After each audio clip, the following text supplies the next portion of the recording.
Hey there, Nicholas from Growth Marketer, and in this video, I'm going to show you everything you need to know about running a 5-second test. You've probably heard the term 5-second test, and you're wondering how specifically can you use this usability testing tool to get better results and help you improve your website, your homepage, or a specific landing page. Now, what is a 5-second test? I have an in-depth article about this if you'd rather read it, but I'll just give you the very short Cliff's Notes version. A 5-second test is a way to get a sense of what people are thinking as they visit your website, your landing page, or a homepage. And it's done by just showing people something for 5 seconds. So usually you're not showing them the full page, you're just showing them the above the fold portion. Like here you can see this is just the above the fold portion of UsabilityHub, which we're going to talk about in a minute, because you don't want to overwhelm people with too much information. Then after 5 seconds is up, you stop showing them the image and then you ask them some simple questions. Now it's completely up to you what questions you want to ask. And you just don't want to ask too many. I like to ask about 3 questions, and I'll show you the 3 exact questions that I usually ask with every 5-second test that I run in just a minute. Now, in order to do this, we need something to test. So in this case, we're going to be using this site here called Better Sleep Institute, and this is a page that is giving people a free ebook. So this is what we're going to be testing. This is the actual portion of the page that we want to get some feedback on. So in order to prepare for this, we first need to get a screenshot of this page. And to do that, what I like to do is use a Google Chrome extension called Nimbus Screenshot, which is free. You could just search for Nimbus Screenshot. But basically, you install this little Chrome extension, and then you can do a screenshot of any page you want. So in this case, we're going to take a screenshot real quick. I have the Chrome extension already installed. And I'm just going to take the visible part of the page because, again, we don't want the entire page because we don't want to overwhelm people. And I'm going to save that image. And there we go. So now we have the screenshot. And we can go to UsabilityHub. Now, if you haven't used UsabilityHub before, it is a paid service. So what you're getting access to is their pool of testers. And you can even become a tester if you want, but that's a whole nother story. You can make money doing these types of tests for other people. But in this case, we are wanting to take advantage of that pool of testers that UsabilityHub has because it's a lot easier, in my opinion, to use a service that is already going to provide you with the testers rather than just trying to share the link with your friends and family and get enough people to take the test where you get valid results.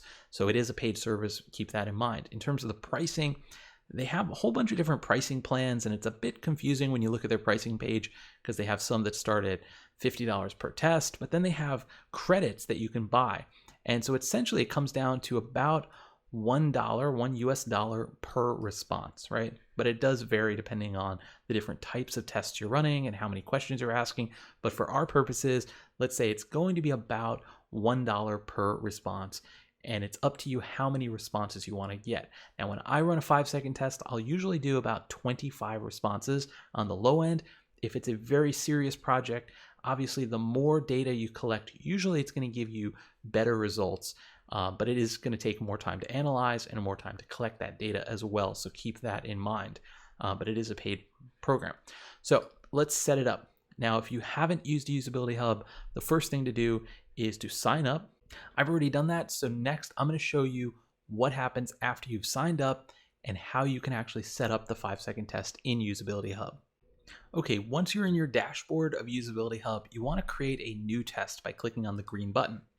Now, there's a whole bunch of different types of tests you can run, but in this case, what we want to run is a 5-second test, this one right here. Now, here at the top of the page, you can select a test name, and it's completely up to you what you put here. But what I like to do is I'll put FST, which is the abbreviation for 5-second test, and then I'll put the project name. You can also put your test in a project folder. That's completely optional, but it is helpful if you're working with a whole bunch of different projects or clients and you want to keep things well organized.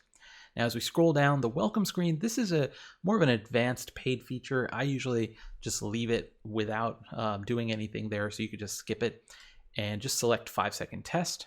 Keep this as the default 5 seconds, and this is where you want to upload or drag the image, the screenshot that we took just moments ago. So I'm going to drag that on there, and that's what people are actually going to see. Then this is the important part. We want to select the questions. I like to ask 3 questions. I like to make all of them required. and all of them short text. The first question I like to ask is, what do you think this page is about? The second question is, what product or service do you think this brand is offering? And the third one is, what do you remember most vividly? Now, again, the questions are totally up to you. These have just given me the best results when running a 5-second test, but if you Google 5-second test, you'll see there's a whole bunch of different opinions out there for what are the perfect questions to ask. So it's up to you. The most important thing to remember is people are only looking at the page for 5 seconds, so you don't want to ask anything that's too complicated, and you don't want to overwhelm people with too many questions. So I think 3 short questions is really the max of what you should do. And then you can add sections, but again, this is very simple, so we don't want to overcomplicate things. You don't need a thank you screen or anything like that. You're pretty much done in terms of the setup. So now you can save and preview everything, and it'll actually walk you through the process of what a tester will see. Or if you're ready to go, you can then go click Save and Continue. Now this is where you have a choice to make. You can either have UsabilityHub provide the panel, the participant panel of testers, and in my opinion, that's the way to go because it's going to get you the best results as fast as possible. Or you can share a link with your own audience. And so this would be free if you do it this way, which is the more affordable option. But again, if you don't have a lot of people to share it with, or maybe you only have friends and family to share it with, or your social media followers, the results may be a bit biased. So I like going with the panel because it's just much more objective. So we're going to place an order. Now it's up to you how many people you want to recruit, or how many people you want UsabilityHub to recruit to do the test. Each of them is going to be performing the test, viewing the page for 5 seconds, answering the questions, and then you're going to be able to see all of that data. What I like to do is usually do about 25 responses minimum, just so you get a good sample size. But of course, the more data you collect, usually the better the data will be, because you'll find some really interesting opinions and really interesting responses. But again, it's going to take longer for the test to complete, and it's also going to take longer for you to analyze the results. In this case, with 25 participants, you'll see it's going to estimate that it'll take about 5 minutes. Now, one other thing I like to do is select the country. In this case, I'm going to select the United States because the page that we're testing, the Better Sleep Institute page, is going to be advertised to a US audience. So if you have the opportunity to match the page to the audience, or at least the country, I think that's going to help you get more targeted results. So in this case, again, it's still only going to take 5 minutes, and we're going to have to pay 2 credits per response, so 50 credits total. Now, I already have some credits loaded up in my UsabilityHub account. If you don't, you just have to go to credits, and then you can go to purchase credits, and this is where you can make the purchase of your credits. Now, I believe the minimum is 100 credits for $100. So again, it's $1 per credit.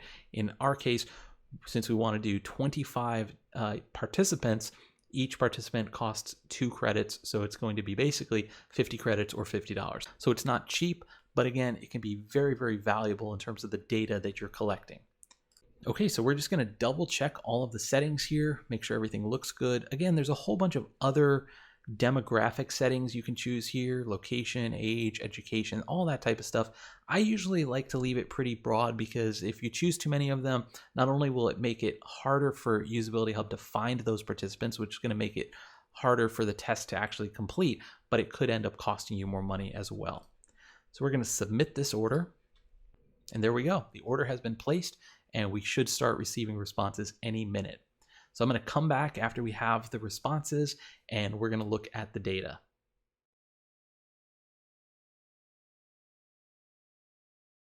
Okay, we're back and the results are in. Now, remember, the estimate for how long this test was going to take was 5 minutes, but as you can see here, it took 34 minutes for the test to actually complete. So one thing to keep in mind is the estimate is not always accurate. A lot has to do with the time of day. Right now, it's almost midnight here in the States when I'm running the test, so I'm sure that played a factor into just, it's taking more time to find people to perform the test or take the survey for us.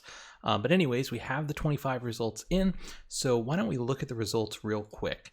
Now, I'm not going to go into too much detail with the results because this video was really about how to set up the test and what it is, but I will cover some of the basics here.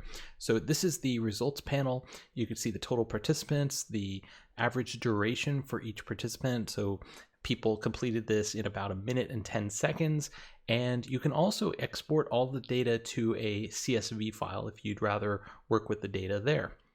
Now, what's really cool is as you scroll down, you can see the individual responses from each of the 25 people. So for each question, this first question is, what do you think this page is about?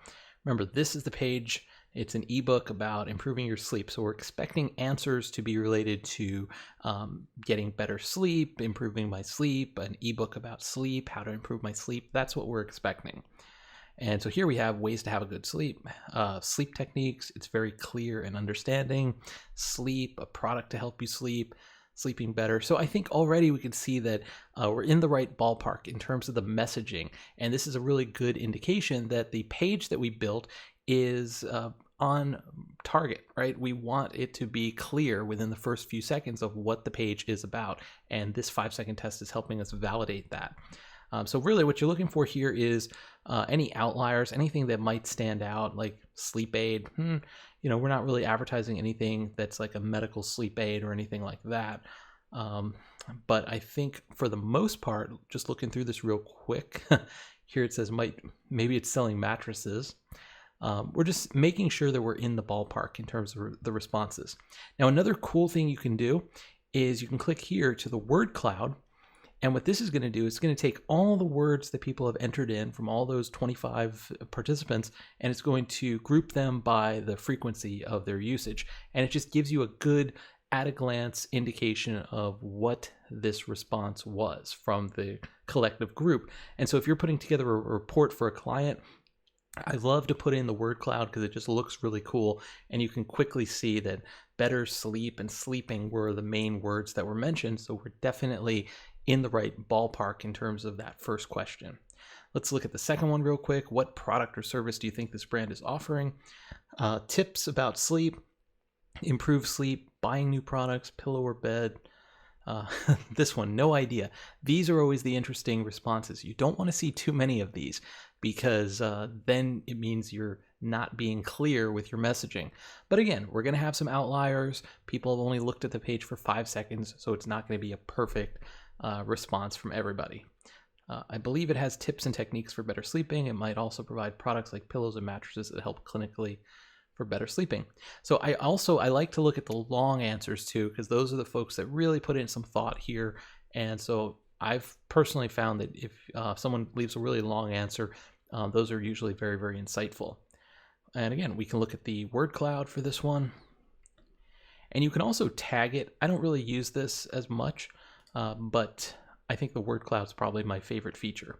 Then we have the what do you remember most vividly? The image, the sleeping model, the design was very unique. Sleep, okay.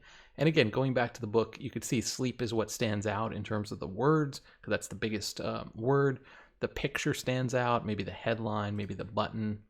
Tiny words, sleep, want to sleep like a champ, so somebody remembers the headline. Book with a man sleeping on pillow. So yeah, I think we're in the right ballpark. There's a lot more we can do in terms of analyzing the data.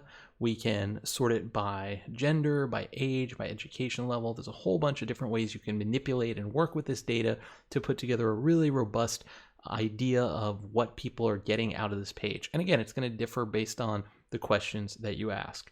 But hopefully, now that we've looked start to finish with how to set up a usability test using UsabilityHub and then how to analyze the results, hopefully this is something you're going to use. And again, you don't have to do it with UsabilityHub. This is a paid product, but again, if you have your own audience, you could always just set it up with UsabilityHub and then share the link, and that way you don't have to pay for the test credits.